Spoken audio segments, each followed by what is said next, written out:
നാം വ്യായാമം ചെയ്യുന്നു, ആഹാരം നിയന്ത്രിക്കുന്നു, നാം വേണ്ട കാര്യങ്ങളെല്ലാം ചെയ്യുന്നുണ്ട്. പക്ഷേ ഉറക്കം ഡെറ്റ് അല്ലെങ്കിൽ ഉറക്ക ബാധ്യത നിങ്ങൾക്ക് കൂടുതലാണെങ്കിൽ ഈ ചെയ്യുന്ന എല്ലാ കാര്യങ്ങളും കൊണ്ട് ഗുണം കിട്ടാതാവും. അപ്പോൾ പലരും വെയിറ്റ് കുറയ്ക്കാൻ വേണ്ടി ശ്രമിക്കുന്നു, പക്ഷേ വെയിറ്റ് കുറയുന്നില്ല. അപ്പോൾ നിങ്ങൾ ചിന്തിക്കുക, നിങ്ങളുടെ സ്ലീപ്പ് ഡെറ്റ് എവിടെ വരെയാണ്, അല്ലെങ്കിൽ എത്രയുണ്ട് നിങ്ങളുടെ സ്ലീപ്പ് ഡെറ്റ്? കണക്കൂട്ടാൻ എളുപ്പമാണ്. 6.5 മുതൽ 7 മണിക്കൂർ ഡെയിലി ഉറങ്ങണം. നിങ്ങൾ എത്ര മണിക്കൂർ ഇത് ഉറങ്ങുന്നു, ആഴ്ചയിൽ എത്ര ഉറങ്ങാത്ത സമയമുണ്ട്, അതാണ് നിങ്ങളുടെ സ്ലീപ്പ് ഡെറ്റ്.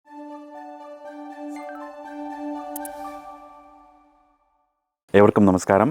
ഞാൻ ഡോക്ടർ.നിഷാദ് S.K senior consultant in internal medicine and diabetes. ഉറക്കം വളരെ പ്രാധാന്യമുള്ള ഒരു കാര്യമാണ് ആരോഗ്യത്തിന് എന്ന് എല്ലാവർക്കും അറിയാമെങ്കിലും പ്രായോഗിക തലത്തിൽ എന്താണ് സ്ലീപ്പ് ഡെറ്റ് അഥവാ ഉറക്ക ബാധ്യത എന്നുള്ളതിനെക്കുറിച്ച് പലരും ചിന്തിച്ചിട്ടുണ്ടാവില്ല. മാത്രമല്ല, ഉറങ്ങുന്നത് രാത്രി ഉറങ്ങാൻ സാധിച്ചില്ലെങ്കിൽ പകൽ ഉറങ്ങിയാൽ പോരെ, അല്ലെങ്കിൽ ആഴ്ചയിൽ 5 ദിവസം ഒട്ടും ഉറങ്ങാതെ ഇരുന്നിട്ട് അത് വീക്കെൻഡിൽ അല്ലെങ്കിൽ ശനി ഞായറും കിടന്ന് ഉറങ്ങിയാൽ പോരെ. പലർക്കും അകാരണമായിട്ടുള്ള ദേഷ്യം അല്ലെങ്കിൽ പെട്ടെന്ന് സങ്കടം വരുന്നു, അല്ലെങ്കിൽ ഒരു വിറയൽ പോലെയൊക്കെ വരുന്നു. അതിനോടൊപ്പം തന്നെ പഠിച്ചിട്ട് മനസ്സിലാകുന്നില്ല, അല്ലെങ്കിൽ മനസ്സിൽ നിൽക്കുന്നില്ല, കോൺസെൻട്രേറ്റ് ചെയ്യാൻ പറ്റുന്നില്ല. ഇങ്ങനെയൊക്കെയുള്ള ബുദ്ധിമുട്ടുകൾ നേരിട്ടുകൊണ്ട് പലരും OPയിൽ വന്നിട്ടുണ്ട്. അതിനോടൊപ്പം തന്നെ ഭാര്യയ്ക്ക് ഭയങ്കര ദേഷ്യമാണ് ഡോക്ടറെ, അല്ലെങ്കിൽ ഭാര്യ ഭയങ്കരമായി ഇമോഷണലി ബുദ്ധിമുട്ടിക്കുന്നു, അല്ലെങ്കിൽ ഇമോഷണലി അൺസ്റ്റേബിളാണ് എന്നൊക്കെ പറയുമ്പോൾ, അല്ലെങ്കിൽ ഓർമ്മ കുറഞ്ഞു പോകുന്നു എന്നൊക്കെ പറയുമ്പോൾ പലപ്പോഴും നാം വിസ്മരിച്ചു പോകുന്ന കാര്യം കൂടിയാണ് ഈ സ്ലീപ്പ് ഡെറ്റ്. അപ്പോൾ എന്താണ് സ്ലീപ്പ് ഡെറ്റ് അഥവാ ഉറക്ക ബാധ്യത എന്നുള്ളത് നമുക്ക് മനസ്സിലാക്കാം. പ്രധാനമായും ബാങ്കിൽ നിന്ന് നാം പൈസ അല്ലെങ്കിൽ രൂപ ലോൺ എടുത്തു കഴിഞ്ഞാൽ തിരിച്ചടയ്ക്കണമെന്ന് പറയുമ്പോൾ പലർക്കും മാസം EMI വരാറുണ്ട്, ചിലപ്പോൾ അതിനോടൊപ്പം പലിശയും ചേരാറുണ്ട്. പക്ഷേ ഈ ഉറക്കത്തെ സംബന്ധിച്ചിടത്തോളം നമുക്ക് ആരോഗ്യപൂർണ്ണമായി ഉറങ്ങണമെങ്കിൽ 6.5 മുതൽ 7.5 മണിക്കൂർ ദിവസേന ഉറങ്ങണം ആരോഗ്യത്തിന്. അപ്പോൾ ആ സമയങ്ങളിൽ ഉറങ്ങാതെ ശരാശരി 5 മണിക്കൂറാണ് ഉറങ്ങുന്നതെങ്കിൽ ഓരോ ദിവസവും നിങ്ങൾ ഒരു 1.5 മണിക്കൂർ മുതൽ 2 മണിക്കൂർ ഉറക്കം ബാങ്കിൽ നിന്ന് എടുത്തതായിട്ട് കണക്കാക്കുക. അതായത് ഓരോ ദിവസവും നിങ്ങളുടെ സ്ലീപ്പ് ഡെറ്റ് അല്ലെങ്കിൽ ഉറക്ക ബാധ്യത ഒരു 1.5 മുതൽ 2 മണിക്കൂർ ഉണ്ടെങ്കിൽ ഒരാഴ്ചയാകുമ്പോൾ ഏകദേശം 14 മണിക്കൂറത്തെ ഉറക്ക ഡെറ്റ് അഥവാ സ്ലീപ്പ് ഡെറ്റ് നിങ്ങൾക്കുണ്ട് എന്ന് മനസ്സിലാക്കണം. ഇതാണ് സ്ലീപ്പ് ഡെറ്റ്. 6.5 മുതൽ 7.5 മണിക്കൂർ ഉറങ്ങാൻ സാധിക്കാത്തത് കാരണം നിങ്ങൾ ആരോഗ്യത്തിന് വേണ്ടി കടമെടുക്കുന്ന ഉറക്കത്തെയാണ്, അല്ലെങ്കിൽ ഉറങ്ങി തീർക്കാത്ത സമയത്തെയാണ് ഞാൻ ഇവിടെ സ്ലീപ്പ് ഡെറ്റായിട്ട് ഉദ്ദേശിക്കുന്നത്. അപ്പോൾ ഇത് ജീവിതത്തിൽ പലർക്കും സംഭവിച്ചിട്ടുള്ള കാര്യങ്ങളാണ്, അല്ലെങ്കിൽ ആരും പെർഫെക്റ്റായിട്ട് ഉറങ്ങുന്ന ആളുകളാണെന്ന് തോന്നുന്നില്ല. കാരണം നമുക്ക് ഓരോരുത്തർക്കും ജോലികളുണ്ട്, കുട്ടികളായാൽ പഠിക്കണം, കുട്ടികൾക്ക് അസൈൻമെൻറ്റ്സ് ഉണ്ട്, അല്ലെങ്കിൽ നമുക്ക് ഫ്രീക്വൻ്റായിട്ട് യാത്ര ചെയ്യുന്നവരാകാം. അപ്പോൾ ഇത് അല്ലെങ്കിൽ വീക്കെൻഡ്സിൽ പാർട്ടിക്കായിരിക്കാം, അല്ലെങ്കിൽ പല പല കാരണങ്ങളാൽ നമുക്ക് ആരോഗ്യത്തിന് വേണ്ട രീതിയിലുള്ള ഉറക്കം വേണ്ട സമയത്ത് കിട്ടുന്നുണ്ടാകുന്നില്ല. ഈ ഒരു വസ്തുത മനസ്സിലാക്കണം. നാം വ്യായാമം ചെയ്യുന്നു, ആഹാരം നിയന്ത്രിക്കുന്നു, നാം വേണ്ട കാര്യങ്ങളെല്ലാം ചെയ്യുന്നുണ്ട്. പക്ഷേ ഉറക്കം ഡെറ്റ് അല്ലെങ്കിൽ ഉറക്ക ബാധ്യത നിങ്ങൾക്ക് കൂടുതലാണെങ്കിൽ ഈ ചെയ്യുന്ന എല്ലാ കാര്യങ്ങളും കൊണ്ട് ഗുണം കിട്ടാതാവും. അപ്പോൾ പലരും വെയിറ്റ് കുറയ്ക്കാൻ വേണ്ടി ശ്രമിക്കുന്നു, പക്ഷേ വെയിറ്റ് കുറയുന്നില്ല. അപ്പോൾ നിങ്ങൾ ചിന്തിക്കുക, നിങ്ങളുടെ സ്ലീപ്പ് ഡെറ്റ് എവിടെ വരെയാണ്, അല്ലെങ്കിൽ എത്രയുണ്ട് നിങ്ങളുടെ സ്ലീപ്പ് ഡെറ്റ്? കണക്കൂട്ടാൻ എളുപ്പമാണ്. 6.5 മുതൽ 7 മണിക്കൂർ ഡെയിലി ഉറങ്ങണം. നിങ്ങൾ എത്ര മണിക്കൂർ ഇത് ഉറങ്ങുന്നു, ആഴ്ചയിൽ എത്ര ഉറങ്ങാത്ത സമയമുണ്ട്, അതാണ് നിങ്ങളുടെ സ്ലീപ്പ് ഡെറ്റ്. അപ്പോൾ സ്ലീപ്പ് ഡെറ്റ് കൂടിയാൽ എന്താ പ്രശ്നമെന്ന് നോക്കിക്കഴിഞ്ഞാൽ നമുക്ക് പ്രധാനമായും അത് നമ്മുടെ കോഗ്നിഷൻ, അല്ലെങ്കിൽ നമുക്ക് പഠിക്കാൻ, ഫോക്കസ് ചെയ്യാൻ, അല്ലെങ്കിൽ നമുക്ക് കിട്ടുന്ന വിവരങ്ങളെയൊക്കെ ശേഖരിച്ച് വെച്ച് നമുക്ക് അത് പ്രോസസ്സ് ചെയ്യാൻ നമുക്ക് ബുദ്ധിമുട്ട് നേരിടും. അത് കാരണം പഠിക്കാൻ ബുദ്ധിമുട്ട് തോന്നും, അല്ലെങ്കിൽ ചെയ്യുന്ന കോർഡിനേറ്റഡ് ആക്ടിവിറ്റീസ് ചെയ്യാൻ ബുദ്ധിമുട്ടുണ്ടാകും. നമ്മൾ മെഷീൻസ് ഓപ്പറേറ്റ് ചെയ്യുന്നതിനോ ഡ്രൈവിങ്ങിനോ ഒക്കെ ചിലപ്പോൾ പ്രശ്നങ്ങളുണ്ടാകും. അപ്പോൾ ഓർക്കുക, നമ്മുടെ നാട്ടിലുണ്ടാകുന്ന റോഡ് ട്രാഫിക് ആക്സിഡൻറ്റിൻ്റെ 75% കാരണവും ഉറക്കവുമായി ബന്ധപ്പെട്ടിട്ടാണ്. ഉറങ്ങിപ്പോകുന്നത് കൊണ്ടോ, അല്ലെങ്കിൽ ഉറങ്ങാത്തത് കാരണം, അല്ലെങ്കിൽ വേണ്ട സമയത്ത് കൃത്യമായ റിസ്റ്റോറേറ്റീവ് സ്ലീപ്പ് ഇല്ലാത്ത കാരണം നമ്മുടെ കോർഡിനേഷനിലുണ്ടാകുന്ന പ്രശ്നമാണ്. അപ്പോൾ ഉറക്കത്തിൻ്റെ വളരെ പ്രാധാന്യം അർഹിക്കുന്നു, പ്രത്യേകിച്ച് നിങ്ങൾക്ക് സ്ലീപ്പ് ഡെറ്റ് ഉണ്ടെങ്കിൽ. അടുത്ത പ്രധാനപ്പെട്ട ഒരു കാര്യം, നമ്മുടെ ഇമോഷണൽ കാര്യങ്ങളെയാണ് അത് ബാധിക്കുന്നത്. ഇപ്പോൾ പെട്ടെന്ന് ചൂടാകുക, പെട്ടെന്ന് സങ്കടം വരിക, പെട്ടെന്ന് ദേഷ്യം വരിക, ഇന്നിങ്ങ് പറയുന്ന ചില ബുദ്ധിമുട്ടുകൾ ഇത് പലപ്പോഴും ശ്രദ്ധയിൽപ്പെടുത്തുന്നത് അവരുടെ പങ്കാളികളാണ്. സ്വന്തമായി നമുക്കത് മനസ്സിലാകില്ല. അത് പങ്കാളികളാണ് ഈ കാര്യത്തെക്കുറിച്ച് ഡോക്ടറോട് തന്നെ പലപ്പോഴും സൂചിപ്പിക്കുന്നത്. അതുപോലെ പ്രധാനപ്പെട്ട കാര്യമാണ് സ്ലീപ്പ് ഡെറ്റ് കൂടിയിട്ടുള്ള ആൾക്കാർക്ക് ഹൃദയാഘാത ഭീഷണി കൂടുതലാണ്, അല്ലെങ്കിൽ ഹൃദയാഘാതത്തിൻ്റെ സാധ്യത കൂടുതലാണ്, രക്തസമ്മർദ്ദം കൂടാം, മെറ്റബോളിക് സിൻഡ്രോം ഉണ്ടാകാം, ഡയബറ്റീസ് ഉണ്ടാകാം, അങ്ങനെയുള്ള പല പല പ്രശ്നങ്ങളിലേക്ക് നമ്മുടെ എനർജി മെറ്റബോളിസം തന്നെ പ്രശ്നമാകുകയും മെറ്റബോളിക് ഡിസ്ഫങ്ഷൻ എന്ന് ഞാൻ നേരത്തെ പറഞ്ഞു അത് ഉണ്ടാകാനുള്ള സാധ്യതയും കൂടുതലാണ്. അടുത്തത് ഏറ്റവും പ്രധാനപ്പെട്ട ഒരു കാര്യമാണ് ഇമ്മ്യൂൺ ഡിസ്ഫങ്ഷൻ. അല്ലെങ്കിൽ ഇതൊരു നമ്മുടെ ശരീരത്തിന് വേണ്ട തരത്തിലുള്ള രോഗപ്രതിരോധ ശേഷി ഉണ്ടാകുന്നതിന് ഉറക്കത്തിന് പ്രാധാന്യമുണ്ട്. അപ്പോൾ ശ്രദ്ധിച്ചിട്ടുണ്ടാകും പലർക്കും ചിലർക്കൊക്കെ കോവിഡ് വന്നു, എന്നാൽ സാധ്യതയുള്ള പലർക്കും കോവിഡ് വന്നില്ല. അപ്പോൾ ഇതെല്ലാം ബന്ധപ്പെട്ട് കിടക്കുന്നത് നമ്മുടെ ഇമ്മ്യൂൺ റെഗുലേഷൻ അല്ലെങ്കിൽ നമ്മുടെ രോഗപ്രതിരോധ ശേഷിക്കെല്ലാം ഉറക്കവുമായി ബന്ധമുണ്ട് എന്നുള്ള കാര്യങ്ങൾ മനസ്സിലാക്കുക. അപ്പോൾ ഇത്രയാണ് കാര്യം. എന്നാൽ ബാങ്കിൽ നിന്നെടുത്ത ലോണാണെങ്കിൽ നമുക്ക് പലിശ സഹിതം അടച്ചു തീർക്കാം. പലിശ കൂടെ ചേർത്താൽ അതിൻ്റെ കടം തീരും.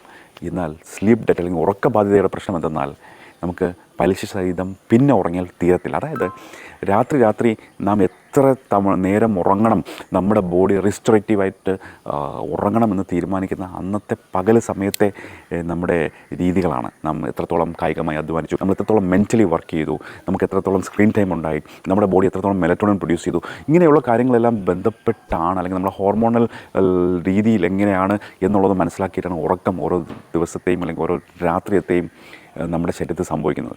ഇത് ആ സമയത്ത് ഉറങ്ങാതെ എല്ലാം കൂടെ ശനിയാഴ്ച ഞായറും ഉറങ്ങാമെന്ന് വിചാരിച്ചു കഴിഞ്ഞാൽ നമ്മുടെ സ്ലീപ്പ് അല്ലെങ്കിൽ ഉറക്കത്തിൻ്റെ പല ഫേസുകൾ തെറ്റും. നമുക്ക് ലൈറ്റ് സ്ലീപ്പുണ്ട്, ഡീപ്പ് സ്ലീപ്പുണ്ട്, REM സ്ലീപ്പുണ്ട്, NREM സ്ലീപ്പുണ്ട്. അപ്പോൾ ഇങ്ങനെ പറയുന്ന ഓരോ സ്ലീപ്പിൻ്റെ ഓരോ ഫേസസും ഒരു അകാരണമായി സംഭവിക്കുന്നതല്ല. നമ്മുടെ ബോഡി പൂർണ്ണമായി റെസ്റ്റ് എടുക്കാനും മസിൽസ് വളരെ ടോൺ കുറഞ്ഞ രീതിയിലാകുവാനും കംപ്ലീറ്റ് ആയിട്ട് റിലാക്സ്ഡ് ആകുവാനും നമ്മുടെ ഹാർട്ട് റേറ്റ് കുറയുന്നു, BP കുറയുന്നു, പല പല കാര്യങ്ങളിൽ മാറുന്നു. ഉറക്ക സമയത്ത് നമുക്ക് കൂടുതലും പാരാസിമ്പത്തറ്റിക് ഓവർ ആക്ടിവിറ്റി എല്ലാം വരുന്നു. അപ്പോൾ ഇങ്ങനെ വരുന്ന കാര്യങ്ങളെല്ലാം ഒരു ഉദ്ദേശത്തോടു കൂടിയാണ്. പക്ഷേ അതെല്ലാം തെറ്റുകയാണ്. നിങ്ങൾക്ക് പൂർണ്ണമായ റിലാക്സേഷൻ സംഭവിക്കുന്നില്ല, പൂർണ്ണമായ രീതിയിൽ മെറ്റബോളിസം കംപ്ലീറ്റ് ആകുന്നില്ല. പ്രത്യേകിച്ചും ബ്രെയിനിൻ്റെ മെറ്റബോളിസവും വേസ്റ്റ് റിമൂവലും എല്ലാം നടക്കുന്നത് ലിംഫാറ്റിക് ചാനലിൽ കൂടെ നടക്കുന്നതെല്ലാം രാത്രികളിലാണ്. അപ്പോൾ അതെല്ലാം അവിടെ തെറ്റിക്കഴിഞ്ഞു. ഇത് വളരെ പ്രധാനപ്പെട്ട. അപ്പോൾ ഇതെല്ലാം കൂടെ പലിശ സഹിതം പിന്നീട് തീർക്കാമെന്ന് വെച്ചാൽ അവിടെ തെറ്റി. അതുമാത്രമല്ല പ്രധാനപ്പെട്ട ഒരു കാര്യം നാം ശ്രദ്ധിക്കേണ്ടത്, രാത്രി ഉറങ്ങാതെ പകൽ ഉറങ്ങിക്കഴിയുമ്പോൾ നമ്മുടെ ഇൻറ്റസ്റ്റൈനൽ എപ്പിത്തീലിയം എന്ന് പറയും, അതായത് നമ്മുടെ അന്നനാളം മുതൽ മലദ്വാരം വരെയുള്ള കുടലുകളിൽ അവിടെ ഉള്ളിലുള്ള കോശങ്ങളെല്ലാം പുനർജനിക്കുന്നത് അല്ലെങ്കിൽ അതെല്ലാം റിപ്പയർ ചെയ്യുന്നത് രാത്രിയാണ്. അപ്പോൾ രാത്രി നാം പൂർണ്ണമായി വർക്ക് ചെയ്തുകൊണ്ടിരിക്കുന്നു, പെപ്സി കുടിക്കുന്നു, അല്ലെങ്കിൽ കോഫി കുടിക്കുന്നു, ഉറങ്ങാതിരിക്കാൻ കോഫി കുടിക്കുന്നു, അതിനോടൊപ്പം നാം വളരെ എനർജി ഡ്രിങ്ക് ഉപയോഗിക്കുന്നു, കൂടുതൽ കെഫീനും ടോറിനും മറ്റൊക്കെ ഉള്ള കുറേ എനർജി ഡ്രിങ്ക്സ് ഉപയോഗിക്കുന്നു. ഇതെല്ലാം നമ്മുടെ ഇൻറ്റസ്റ്റൈനൽ എപ്പിത്തീലിയത്തെ വളരെയധികം റീജനറേറ്റ് ഇരിക്കാൻ കാരണമാക്കും. ധാരാളം കാരണങ്ങൾ കൃത്യതയായി നാം ഉറങ്ങിയില്ലെങ്കിൽ നമ്മളെ ബുദ്ധിമുട്ടിലേക്കും ആരോഗ്യ പ്രശ്നങ്ങളിലേക്കും നയിക്കുന്നുണ്ട്. അതുപോലെ പ്രധാനപ്പെട്ട പ്രത്യേകിച്ച് വിദേശത്തിലുള്ളവർ, അവരെല്ലാം ഷിഫ്റ്റ് വർക്ക് എടുക്കുന്നവർ, പല രാജ്യങ്ങളിൽ രാത്രികാലങ്ങളിൽ ടാക്സി ഓടിക്കുന്നവരുണ്ട്, നൈറ്റ് ഡ്യൂട്ടി എടുക്കുന്നവരുണ്ട്, ഓയിൽ ആൻഡ് ഫീൽഡിൽ വർക്ക് ചെയ്യുന്നവരുണ്ട്. ഇവർക്കെല്ലാം രാത്രി ഡ്യൂട്ടി ഉണ്ടാകും. പക്ഷേ അവർ നാട്ടിൽ വന്നു കഴിഞ്ഞാൽ ഉടനെ എൻഡോസ്കോപ്പി ചെയ്യുന്നു, കൊളോണോസ്കോപ്പി ചെയ്യുന്നു, കുറേ ടെസ്റ്റുകൾ ചെയ്യുന്നു. ഇതെല്ലാം ടെസ്റ്റ് ചെയ്തെല്ലാം നോക്കി ടെസ്റ്റിലൊന്നും വലിയ കുഴപ്പമില്ല. ചില സ്ഥലങ്ങളിൽ അൾസറിൻ്റെ കുഴപ്പങ്ങളോ മറ്റൊക്കെ കാണുമെങ്കിൽ പോലും അവർക്കൊരു സിർക്കേഡിയൻ റിതം ഡിസ്ട്രപ്ഷനുണ്ട്. അതായത് നമ്മൾ സിർക്കേഡിയൻ റിതം തെറ്റിക്കൊണ്ടാണ് അവർ പോകുന്നത്. അവർക്കും അധികം സ്ലീപ്പ് ഡെറ്റ് ഉണ്ട്. അപ്പോൾ സ്ലീപ്പ് ഡെറ്റിനെ കുറിച്ചോ അല്ലെങ്കിൽ ഉറക്ക ബാധ്യതയെക്കുറിച്ച് അവരുടെ അടുത്ത് പറയാൻ പോകുമ്പോൾ അവരുടെയൊക്കെ മുഖം ചുരുക്കും. ഡോക്ടർ, നമ്മൾ ജീവിക്കണ്ടേ? പക്ഷേ ആരോഗ്യം വേണം. ആരോഗ്യം നിങ്ങളുടെ അറിയാതെ നശിച്ചു പോകുന്നതിനൊരു കാരണമാണ് നിങ്ങളിലുള്ള സിർക്കേഡിയൻ റിതം ഡിസ്ട്രപ്ഷൻ, അതുപോലെ തന്നെ നിങ്ങളുടെ സ്ലീപ്പ് ഡെറ്റ്. അപ്പോൾ ഈ സ്ലീപ്പ് ഡെറ്റ് എങ്ങനെ കുറയ്ക്കാമെന്ന് ചോദിച്ചു കഴിഞ്ഞാൽ അതിനുള്ള കാര്യങ്ങൾ എങ്ങനെയാണെന്ന് വെച്ചാൽ അന്നന്ന് ഉറങ്ങേണ്ടത് അന്ന് തന്നെ ഉറങ്ങുക എന്നുള്ളതാണ് ഏറ്റവും പ്രധാനം. രണ്ടാമത്തെ കാര്യം, നിങ്ങൾ ഉറങ്ങാൻ ഉപയോഗിക്കുന്ന സ്ഥലം, അതായത് നിങ്ങളുടെ ബെഡ്റൂം തീർച്ചയായിട്ടും വലിയ ബഹളങ്ങളൊന്നും ഇല്ലാത്ത, അമിതമായി പ്രകാശമില്ലാത്ത രീതിയിൽ അറേഞ്ച് ചെയ്യേണ്ടത് ആവശ്യമുണ്ട്. എല്ലാ ദിവസവും കൃത്യതയായ സമയത്തിൽ ഉറങ്ങാൻ ശ്രമിച്ചാൽ വളരെ നല്ലത്. ഉദാഹരണത്തിന് 10 മണി മുതൽ 6 മണിക്കുള്ളിൽ ഉറങ്ങാൻ സാധിച്ചാൽ അതായിരിക്കും ഏറ്റവും നല്ലത്. അതിനോടൊപ്പം തന്നെ ഈ ഉറങ്ങുന്ന സമയങ്ങളിൽ അല്ലെങ്കിൽ ഉണരുന്ന സമയങ്ങളിൽ കണ്ണിലേക്ക് ബ്രൈറ്റ് ലൈറ്റ് അടിക്കാതെ നോക്കുക. ഉറങ്ങുന്നതിനും ഒരു 3 മണിക്കൂർ മുമ്പെങ്കിലും ആഹാരം കഴിക്കാതിരിക്കുക. വെള്ളം കുടിക്കാം, പക്ഷേ കെഫിനേറ്റഡ് ഡ്രിങ്ക്സ് ആയിട്ട് coffee, tea, beverages, Coke, Pepsi ഇങ്ങനെയുള്ള കാര്യങ്ങളെല്ലാം വളരെ നേരത്തെ നിർത്തുന്നത്, ഒരു 5 മണിക്ക് മുമ്പെങ്കിലും നിർത്തുന്നത് വളരെ നല്ലതായിരിക്കും. ഉറക്ക സമയത്തിലൊരു കൺസിസ്റ്റൻസി, ആഹാരത്തിൻ്റെ കാര്യങ്ങളിൽ നിയന്ത്രണം, വെള്ളം കുടിക്കേണ്ടവർക്ക് കുടിക്കാം. അപ്പോൾ ഇങ്ങനെ ഈ ഒരു കാര്യങ്ങൾ ശ്രദ്ധിക്കുന്നതിനോടൊപ്പം ഏറ്റവും പ്രധാനമായിട്ടുള്ളത് നമുക്ക് ഉറങ്ങുന്നതിനും ഒരു അരമണിക്കൂർ മുമ്പെങ്കിലും ഒരു 10 മിനിറ്റ് ഒന്ന് റിലാക്സ്ഡ് ആയിട്ട് മൊബൈലെല്ലാം ഓഫ് ചെയ്ത് ഒന്നും നോക്കാതെ, സ്ക്രീൻ ടൈംസ് ഒന്നും ഇല്ലാതെ, സ്ക്രീൻ ടൈം വേണമെന്ന് വന്നാൽ തന്നെയും ബ്ലൂ ലൈറ്റ് ഫിൽറ്റർ ഗ്ലാസ് ഉപയോഗിക്കുക എന്നുള്ളതാണ്. പക്ഷേ അതും ഒട്ടും റെക്കമെൻഡബിൾ അല്ല. കഴിയുന്നതും സ്ക്രീൻ ടൈം ഉണ്ടാകാതെ നോക്കുക. മൊബൈൽ നോക്കരുത്, ലാപ്ടോപ്പ് നോക്കരുത്, ടാബ്ലറ്റ് നോക്കരുത്, ടി വി നോക്കരുത്. നിങ്ങൾ ഓരോരുത്തരും ഒരു 10 മിനിറ്റെങ്കിലും ഉറങ്ങുന്നതിന് മുമ്പ് ഒന്ന് വെറുതെ ഇരുന്ന് കൂടുതലൊന്നും മനസ്സുകൾ കാടുകയറി ചിന്തിക്കാതിരിക്കുക. അതായത് ഒന്ന് മെഡിറ്റേറ്റ് ചെയ്യാൻ പറ്റും. ഈ മെഡിറ്റേഷൻ എന്ന വാക്ക് വളരെ എളുപ്പമാണ്, പക്ഷേ നമ്മുടെ കോൺസെൻട്രേഷൻ അല്ലെങ്കിൽ നമ്മുടെ തോട്ട് പ്രോസസ്സ് എല്ലാം ഒന്നിൽ കോൺസെൻട്രേറ്റ് ചെയ്യുക എന്നുള്ളതിനേക്കാൾ ഉപരി ഒന്നിലും കോൺസെൻട്രേറ്റ് ചെയ്യാതിരിക്കാൻ പറ്റുമെങ്കിൽ അത് ആണ് ഏറ്റവും വലിയ വിജയം. അപ്പോൾ അങ്ങനെയൊന്ന് ചിന്തിച്ച് അങ്ങനെയൊന്ന് ശ്രമിച്ച് നോക്കിക്കഴിഞ്ഞാൽ പലർക്കും തുടക്കത്തിൽ കിട്ടുന്നൊരു പെട്ടെന്ന് തന്നെ ഉറക്കത്തിലേക്ക് എത്തിച്ചേരാൻ സാധിക്കും. അപ്പോൾ ഇങ്ങനെയുള്ള കാര്യങ്ങളെല്ലാം ചെയ്യുക. പ്രധാനപ്പെട്ട കാര്യം, സ്ലീപ്പ് ഡെറ്റിനെ കുറിച്ച് ഞാൻ പറയുമ്പോൾ നിങ്ങൾ ഓരോരുത്തരും അറിയേണ്ട ഒരു കാര്യം, നിങ്ങളുടെ ഒരു ദിവസം തുടങ്ങുന്നത് അതിരാവിലെ അല്ല, മറിച്ച് നിങ്ങൾ ഏത് സമയത്താണോ കിടക്കുന്നത് അതാണ് നിങ്ങളുടെ ഒരു ദിവസം. അതായത് നിങ്ങൾക്ക് 10 മുതൽ 6 മണിക്കൂറിനിടയിൽ നല്ല രീതിയിൽ നിങ്ങൾക്ക് ഉറങ്ങി പിറ്റേ ദിവസം നിങ്ങൾക്കുണ്ടെങ്കിൽ നിങ്ങൾ ലെസ് ഇറിറ്റബിൾ ആയിരിക്കും, നിങ്ങൾക്ക് നന്നായിട്ട് കോൺസെൻട്രേറ്റ് ചെയ്യാം, നിങ്ങളുടെ ജോലി കാര്യങ്ങളിൽ നിൽക്കാം, നിങ്ങൾക്ക് ക്ലിയറായിട്ട് ചിന്തിക്കാം.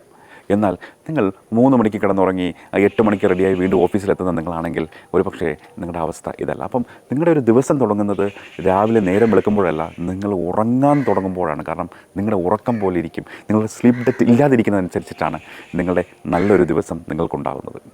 അപ്പോൾ സ്ലീപ്പ് ഡെറ്റിനെ കുറിച്ച് മനസ്സിലായി കാണും എന്ന് വിശ്വസിക്കുന്നു. അത് പ്രായോഗിക തലത്തിൽ, ഇത് കേട്ടിട്ട് കാര്യമില്ല, പ്രായോഗിക തലത്തിൽ നിങ്ങൾ ഓരോരുത്തരും നിങ്ങളുടെ ജീവിതശൈലിയെ മാറ്റിക്കൊണ്ടുവരാൻ വേണ്ടി ശ്രമിക്കുക. അതിന് എൻ്റെ ഈ വീഡിയോ നിങ്ങളെ സഹായിക്കുമെന്ന് ഞാൻ വിശ്വസിക്കുന്നു. ഇഷ്ടപ്പെട്ടുവെങ്കിൽ ലൈക്ക് ചെയ്യുക, സബ്സ്ക്രൈബ് ചെയ്യുക. എന്തെങ്കിലും സംശയമുണ്ടെങ്കിൽ കമൻറ്റ് ചെയ്യുക. ഷിഫ്റ്റ് വർക്കും ക്യാൻസർ റിസ്കിനെ കുറിച്ചുള്ള ഒരു വീഡിയോയുമായി ഞാൻ അടുത്തതായി വരുന്നതാണ്. നന്ദി, നമസ്കാരം, ജയ് ഹിന്ദ്.